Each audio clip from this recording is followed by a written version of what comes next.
welcome to PS Maths classes. Today we are learning how to divide a decimal number by a whole number. Just have a look at the questions, please. So, here in this part, the dividend, that means the number to be divided, is a decimal number, and the divisor, the number with which we divide, is a whole number.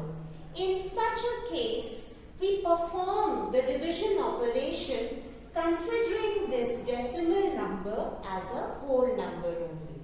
And once the whole process is over, we should remember that the quotient should have the same number of decimal places as the dividend. So let's start. The first digit here in the dividend is smaller than the divisor. That means we will be taking 2 digits at a time. Now, do we get 36 in the table of 8? No. So, which other number is exactly less than 36 in the table of 8? So, 8 times 4 will give you 32. Now, the remainder here is 4. I bring down the next digit, which is 4. We don't get 44 in the table of 8. So, which other number is exactly less than 44 in the table of 8? It is 8 fives are 40. So, we are left with 4. I bring down the next digit, which is 5. Again, 45 doesn't come in the table of 8. So, the number which is exactly less than 45 is 40 again. So, we have the remainder as 5. One more digit is to be brought down. So, this becomes 56 now. Do we get 56 in the table of 8? Yes. 8 sevens are 56. The remainder now is 0. Now, putting the decimal or inserting the decimal at the right place. As I told you that the quotient should have the same number of decimal places as the dividend had. So this dividend is having 2 decimal places. So count 2 digits from the right side, 1, 2, and insert the decimal here. So the quotient is 45.57. Isn't it easy? It's just like a normal division problem. We have to put the decimal point at the end in the quotient. So let's move to the next part. In this part, again, the dividend is a decimal number. The divisor is 12, which is a whole number. So forget about the decimal for time being, and finally when we are going to get the quotient, we will put the decimal point at the right place. So let's get started. We don't get 20 in the table of 12. So which other number is exactly less than 20? So 12 ones are 12. We are left with 8. Now I bring down the next digit and we have 83. We know that 12 sixes are 72. I'm left with 11. So I bring down the next digit, which is 4. We know that 114 doesn't come in the table of 12. So which other number is exactly less than this? 12 nines are 108. So now I am left with 6. I bring down the next digit and this becomes 63. We don't get 63 in the table of 12. So 12 times 5 gives us 60. We are left with 3. I bring down the last digit, which is 6. 12 times 3 gives us 36. Now the remainder is 0. This is the final remainder and this is the quotient. Now it is our turn to insert the decimal at the right place. Look at the dividend, everyone. How many decimal places is it having? It is having 2 decimal places. So count 2 digits from the right side, 1, 2, and put the decimal. So our quotient is 169.53. Friends, sometimes the remainder obtained in a division problem is a non-zero number.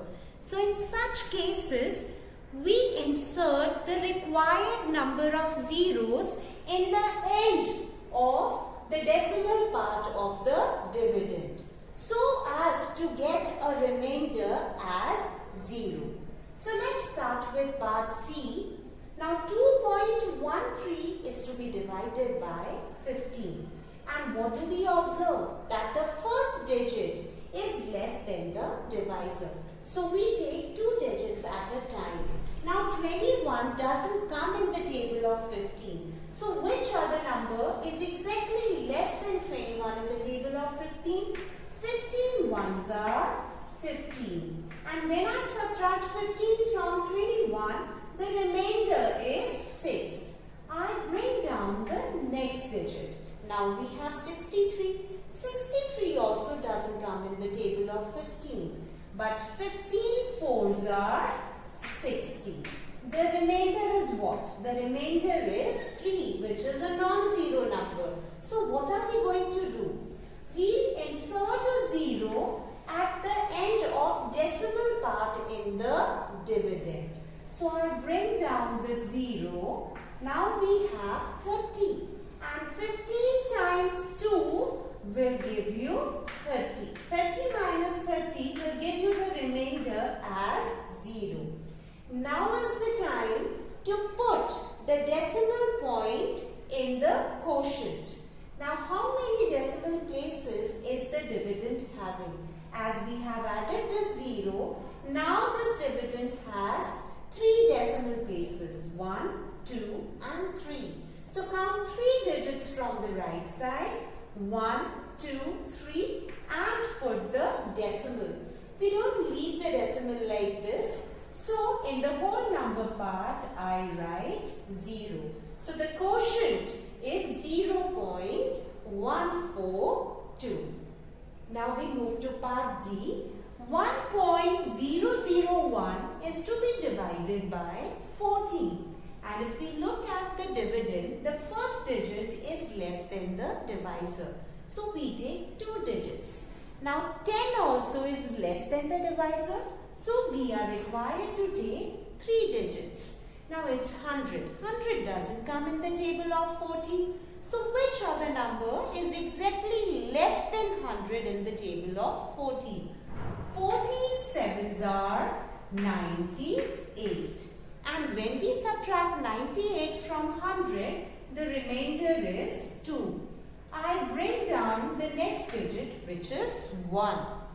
So we have 21. 14 times 1 will give us 14.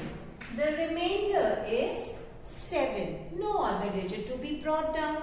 And the remainder is a non-zero number. So what are we going to do, students? We'll add a 0 at the end of decimal part in the dividend. So I bring down this 0. What do we have? We have 70 now. Now in the table of 14, do we get 70? Yes. 14 fives are 70. Now the remainder is 0. Students, look at the decimal places in the dividend. There are 4 decimal places after adding this 0. So count 4 digits from the right side. 1, 2, 3. The 4th one is not there. So what are we going to do? We'll put a 0 here. Now we have 4 digits. So I should put the decimal point. We don't leave the decimal point like this. So in the whole number part, I write this 0. Our quotient is 0.0715. I hope you students would have understood how to divide a decimal number by a whole number. Children, don't forget to practice this at home. So good luck. Bye-bye.